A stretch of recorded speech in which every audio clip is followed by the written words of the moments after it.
ಬೆಳ್ಳಿ ಪರದೆ ಮೇಲೆ ಭೀಮನ ಆರ್ಭಟಕ್ಕೆ ಕೌಂಟರ್ ಶುರುವಾಗಿರ್ತಕ್ಕಂಥ ಅದರಲ್ಲೂ ಭೀಮನ ಜೊತೆ ಥೇಟ್ ಭೀಮನಂಗೆ ಇರುವಂತಹ ಡ್ರ್ಯಾಗನ್ ಮಂಜು ಇದ್ದಾರೆ. ಸೊ ಕಟ್ಟುಮಸ್ತಾಗಿರ್ತಕ್ಕಂತಹ ದೇಹ. ಸೊ ಬರೋಬ್ಬರಿ ಭೀಮನ ಸಿನಿಮಾದಲ್ಲಿ ಆಕ್ಟ್ ಮಾಡಿರುವಂತಹ ಎಕ್ಸ್ಪೀರಿಯನ್ಸ್ ಎಲ್ಲವನ್ನೂ ಕೂಡ ಮಾತನಾಡ್ಸೋಣ. ಮಂಜು, ಸಹಜವಾಗಿ ಒಂದು ಸಿನಿಮಾದಲ್ಲಿ ಆಕ್ಟ್ ಮಾಡುವಂತದ್ದು ದೊಡ್ಡ ಚಾಲೆಂಜ್ ಆಗಿರುತ್ತೆ. ನಿಮ್ಗೆ ಈ ಭೀಮನ ಜರ್ನಿ ಬಗ್ಗೆ ನೆನ್ಸ್ಕೊಳ್ಳುವಂತಂದ್ರೆ ಹೆಂಗ್ ಶುರು ಆಯ್ತು ಅಂತ? ಸರ್ ಅದೇ ಆಕ್ಚುಲಿ ಬಿಗಿನಿಂಗ್ ಅಲ್ಲಿ ಅದೇ ಇವಾಗ ಸಾರ್ ಅವರು ಫ್ರೆಂಡ್ ಅವರು ಇದಾಗ್ತಾರೆ, ಡೆತ್ ಆಗ್ತಾರೆ.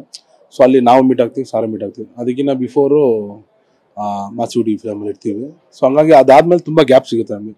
ಅದಾದ್ಮೇಲೆ ಅಲ್ಲಿ ಒಂದು ದುಃಖ ಕಾರ್ಯಕ್ಕೆ ಬಂದಾಗ ಅಲ್ಲಿ ಸಿಕ್ಕಿ ಮಾತಾಡಿ ಆಫ್ಟರ್ ಕೊರೋನಾ ಎಲ್ಲರೂ ಒಂದು ಸ್ವಲ್ಪ ಡಲ್ ಇದ್ದ ರೀಸನ್ ಅಲ್ಲಿ ಬಂದು ನನ್ನ ಯಾರು ಏನಂತ ಕೇಳೋ ಪರಿಸ್ಥಿತಿ ಇದ್ದಿಲ್ಲ. ಸಾರ್ ಬಂದು ನನ್ನ ವಿಚಾರಿಸಿ ಆಮೇಲೆ ಮಾತಾಡಿಸಿ ಓಕೆ ನಿನ್ನ ಮಿಸ್ ಮಾಡ್ತಾ ಇದ್ದೆ ನಾನು, ಆಯ್ತು ಅಂತ ಹೇಳ್ಬಿಟ್ಟು ಅಲ್ಲಿಂದ ನಂಬರ್ ಎಕ್ಸ್ಚೇಂಜ್ ಆಗುತ್ತೆ. ಅಗೇನ್ ಮನೆಗೆ ಕರೆದು ಸ್ಕ್ರೀನ್ ಟೆಸ್ಟಸ್ ಎಲ್ಲ ಮಾಡ್ತಾರೆ ಬಿಗಿನಿಂಗ್ ಅಲ್ಲಿ ಮಾಡಿ. ಅದಾದ್ಮೇಲೆ ಅವ್ರು ಏನೋ ಒಂದು ಅನ್ಕೊಂಡಿರ್ತಾರೆ, ನಮ್ಗೆ ಗೊತ್ತಾಗಲ್ಲ ಇವರು ಇಷ್ಟು ದೊಡ್ಡ ಪಾತ್ರ ಕೊಡ್ತಾರೆ ಇಲ್ಲ ಆಕ್ಚುಲಿ ಇಲ್ಲಿ ನನಗೆ ಚಾನ್ಸ್ ಕೊಡ್ತಾರೆ ಅಂತಲೂ ನನಗೆ ಅರಿವಿಲ್ಲ ಅಷ್ಟು.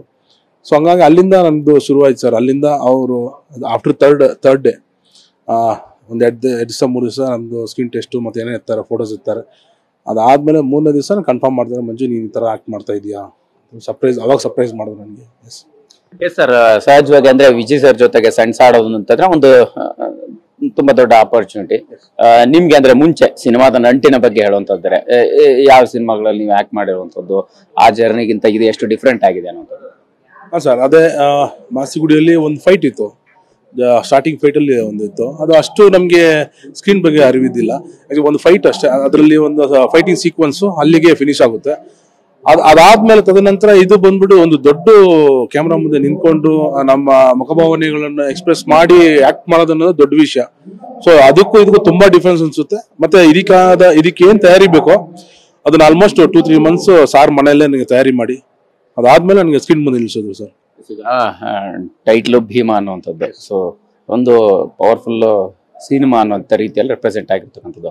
ನಿಮ್ಮ ಪಾತ್ರ ಏನ್ ಹೇಳಕ್ ಕೊಟ್ಟಿದೆ, ಆಸ್ಯುವಲ್ ವಿಲ್ಲನ್ ಅನ್ನುವಂಥ ರೀತಿಯಲ್ಲಿ ಕಂಡು ಬರ್ತಾ ಇರ್ತಕ್ಕಂಥದ್ದು, ನೆಗೆಟಿವ್ ಶೇಡ್ ಅಲ್ಲಿ ಕಾಣಿಸ್ಕೊಳ್ಳುವಂತ ರೀತಿ ಅದು ಹೆಂಗೆ ಅಂತ? August 9th ಅದಾದ್ಮೇಲೆ ಇದ್ರ ಬಗ್ಗೆ ತುಂಬಾ ನಾವು ಚರ್ಚೆ ಮಾಡಬೇಕು. ಹಾಗೆ ಚಿಕ್ಕದಾಗ ಒಂದು ಸಣ್ಣ ಸಂದೇಶ ಕೊಡ್ತೀನಿ. ಇದೇನು ವಿಲ್ಲನ್ ಕ್ಯಾರೆಕ್ಟರ್ ನಾನು ಇಲ್ಲಿ ಪ್ಲೇ ಮಾಡಿದ್ದೀನಿ ಅದನ್ನ ಎಲ್ಲ ಪೇರೆಂಟ್ಸ್ ಎಲ್ಲೋ ಕಡೆ ನೋಡಿರ್ಬೋದು, ಯಾವುದೋ ನ್ಯೂಸಲ್ಲಿ ಕೇಳಿರ್ಬೋದು. ಮತ್ತೆ ಎಲ್ಲೋ ಒಂದ್ ಕಡೆ ನನ್ನ ತರ ಒಬ್ಬ ಇರ್ತಾನೆ, ಖಂಡಿತ ಇದ್ದಾನೆ, ಸಮಾಜವನ್ನು ಮೋಸ ಮಾಡಿಕೊಂಡು ಮತ್ತೆ ಈ ಪೊಲೀಸ್ ಇಲಾಖೆ ಕಣ್ಣು ಮರವಾಗಿ ಎಲ್ಲೋ ಒಂದ್ ಕಡೆ ಇರ್ತಾನೆ. ನನ್ನ ತೆರೆ ಮೇಲೆ ನೋಡಿದ್ರೆ ಅವ್ರು ಜ್ಞಾಪಕ ಬರ್ತಾರೆ ಅವ್ರಿಗೆ. ಈಗ ಸಮಾಜದಲ್ಲಿ ಸಾಕಷ್ಟು ಘಟನಾವಳಿಗಳು ಕೂಡ ನಡೀತಾ ಇರುತ್ತೆ, ಅದಕ್ಕೆ ಪೂರಕವಾಗಿರ್ತಕ್ಕಂಥ ಕತೆ ಅನ್ನುವಂಥದ್ದು. ಸೊ ನಿಮ್ಗೆ ಎಷ್ಟು ಚಾಲೆಂಜಿಂಗ್ ಆಗಿತ್ತು? ಸೊ ಜೊತೆಗೆ ರಿಲೀಸ್ ಹಂತಕ್ಕೆ ಬಂದಿದೆ, ಏನ್ ಹೇಳ್ತೀರಿ ಅನ್ನುವಂಥದ್ದು? ಸರ್ ಚಾಲೆಂಜಿಂಗ್ ನನ್ಗೆ ಅಂತ ಹೇಳೋ ಬದಲು ನಮ್ಮ ಡೈರೆಕ್ಟರ್ ದುನಿಯಾ ವಿಜಯ್ ಸರ್ಗೆ ತುಂಬಾ ಚಾಲೆಂಜ್. ಯಾಕಂದ್ರೆ ನಾವು ಹೊಸ ಮುಖ, ನಂತರ ಇರೋ ಒಂದು 100 ಜನ ಮೇಲಿದ್ದಾರೆ, ಅವರು ಹೊಸ ಮುಖಗಳು. ಅವ್ರನ್ನ ಇಟ್ಕೊಂಡು ಅವ್ರು ಏನ್ ಅನ್ಕೊಂಡಿದಾರೋ, ಏನು ಅದನ್ನ ತೆರೆ ಮೇಲೆ ತೋರಿಸ್ಬೇಕೋ ಅದನ್ನ ತಗೊಂಡು ಈ ಹೊಸ ಮುಖಗಳನ್ನ ಇಟ್ಕೊಂಡು ತೋರ್ಸೋದು ಚಾಲೆಂಜ್, ಅವ್ರಿಗೆ ಚಾಲೆಂಜ್ ಸರ್. ನಮ್ಗೇನಂದ್ರೆ ಆಸ್ ಆಕ್ಟಿಂಗ್ ಮಾಡು ಅಂತ ಹೇಳಿದ್ರು ಹೊರತು ಮತ್ತೆ ಏನು ನಮ್ಗೆ ಪ್ರೆಷರ್ ಕೊಟ್ಟಿಲ್ಲ. ಅಗೇನ್ ನಮ್ಗೆ ಆಕ್ಟಿಂಗ್ ಬಂದಿಲ್ಲ ಅಂದ್ರೂ ಕೂಡ ಸಾರ್ ಒಂದ್ 2 ಸಲ 3 ಸಲ ನಮ್ಗೆ ತೋರಿಸ್ತಾರೆ. ನಮ್ದು 2-3 ಟೇಕ್ ಹೋದ್ರು ಕೂಡ ಏನು ತಲೆಗೆಡ್ಸ್ಕೊಂಡೆ ಅವ್ರು ಮಾಡಿ ತೋರ್ಸೋದನ್ನ ನಾವು ಮಾಡಿದ್ವಿ, ಪ್ಲೇ ಮಾಡಿದೀವಿ ಅಷ್ಟೇ ಸರ್. ಇಲ್ಲಿ ತುಂಬಾ ಡಿಫಿಕಲ್ಟ್ ಆಗಿರುವಂತಹ ಸಿಚುವೇಶನ್ ಆಗಿರ್ಬೋದು, ಮತ್ತೆ ಮೋಸ್ಟ್ ಮೆಮೊರೇಬಲ್ ಸಿಚುವೇಶನ್ ಆಗಿರ್ಬೋದು, ಭೀಮದಲ್ಲಿ ಯಾವ್ದಾಗಿತ್ತು, ಹೇಗೆ ಅನ್ನೋದು? ಸರ್ ಡಿಫಿಕಲ್ಟು ಮತ್ತೆ ಮೋಸ್ಟ್ ಚಾಲೆಂಜಿಂಗ್ ಅಂದ್ರೆ ಫಸ್ಟ್ ಡೇ ನಂದು ಪೂಜೆ ಮುಗಿಯುತ್ತೆ. ನಾನೇನ್ ಅನ್ಕೊಂಡೆ ಪೂಜೆ ಮಾಡಿ ಎಲ್ಲ ಮನೆ ಕಳ್ಸ್ಬಿಡ್ತಾರೆ, ಓಕೆ ಆ ತರ ಇರುತ್ತೆ. ನಂಗೆ ಐಡಿಯಾ ಇಲ್ಲ ಟೋಟಲ್ ಆಗಿ. ಪೂಜೆಗೆ ನೀವು ಬಂದಿರ್ಬೋದು, ನೀವು ಅವಾಗ ಪ್ರೆಸ್ ಮೀಟ್ ಆಗುತ್ತೆ, ಮೀಟ್ ಮಾಡಿಸಿರ್ತಾರೆ. ಸೊ ಅದಾದ್ಮೇಲೆ ತದನಂತರ ನನಗೆ ಒಂದು ಮ್ಯಾರೇಜ್ ಸೀನ್ ನಡೆಯುತ್ತೆ ಒಂದು. ಸೊ ನೀವು ಒಂದು ಇದ್ರಲ್ಲಿ ಟೀಸರ್ ನೋಡಿರ್ತೀರಾ. ಸೊ ನನಗೆ ಟೋಟಲಿ ಏನೂ ಇಲ್ಲ, ಬ್ಲ್ಯಾಂಕು. ಮುಂಚೆ ಪಂಚೆ ಕಟ್ಕೊಂಡ್ ಬಾ, ಮತ್ತೆ ಫುಲ್ಲು ಗಂಡ ತರ ರೆಡಿ ಮಾಡ್ಬಿಟ್ರು. ಹಾಗೇನು ಆರ್ಟಿಸ್ಟ್ ಬಂದ್ರು ಆಪೋಸಿಟ್, ತಾಲಿ ಕೈಲಿ ಕೊಟ್ಬಿಟ್ಟು ಸರ್ ಕಟ್ಟಿ ಅಂತ ಹೇಳ್ಬಿಟ್ಟು.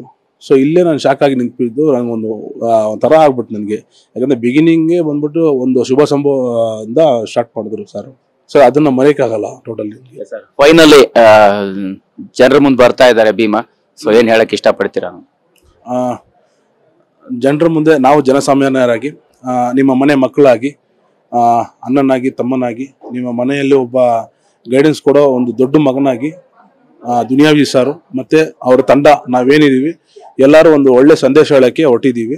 ಖಂಡಿತ ನಮ್ಮನ್ನ ನಿಮ್ಮ ಮನೆಯೊಳಗೆ ಬರುವೇಳಿ ಮತ್ತೆ ನಾವೇನು ಸಂದೇಶ ಕೊಡ್ತಾ ಇದ್ದೀವಿ ಅದನ್ನ ಅರ್ಥ ಮಾಡಿಕೊಂಡು, ಅರ್ಥ ಆಗಿಲ್ಲ ಇನ್ನೊಂದ್ಸರಿ ಇವಾಗ ನೋಡಿ ನಾವು ಏನೋ ಸಂದೇಶ ಹೇಳಿದ್ದೀವಿ ಅದ್ರ ಬಗ್ಗೆ ತಿಳ್ಕೊಂಡು ತಮ್ಮ ಪೀಳಿಗೆಯನ್ನು ಏನು ಈ ಜನ್ರೇಷನ್ ಇದೆ ಹೆಂಗೆ ಹಾಳಾಗ್ತಾ ಇದೆ, ಇದನ್ನ ದೊಡ್ಡ ಒಳ್ಳೆ ಕಾನ್ಸೆಪ್ಟ್ ಕೊಂಡು ಮಾಡಿದ್ದೀವಿ. ಇದನ್ನು ನೋಡಿ ಚೇತರಿಸ್ಕೊಂಡು ಅವ್ರವ್ರ ಕುಟುಂಬನ ಒಂದು ಬಲಿಷ್ಠ ಕುಟುಂಬವಾಗಿ, ನಮ್ಮ ದೇಶನ ಬಲಿಷ್ಠ ದೇಶವಾಗಿ ಆಗ್ಬೇಕಂತ ಒಂದು ದೊಡ್ಡ ಕೋರಿಕೆ. ಥಿಯೇಟ್ರಿಗೆ ಬಂದು ಎಲ್ಲ ಸಿನಿಮಾ ನೋಡಿ ನಾವೇನು ಇಷ್ಟು ಇಂಟರ್ವ್ಯೂ ಕೊಟ್ಟಿದ್ದೀವಿ ಅದಕ್ಕೆಲ್ಲ ಸಾರ್ಥಕವಾಗಿ ನೀವು ನಮಗೆ ಒಂದು ರಿವ್ಯೂಸ್ ಕೊಡಬೇಕು. ಖಂಡಿತ ಅವಾಗ ಸಾರ್ಥಕ ಆಗುತ್ತೆ.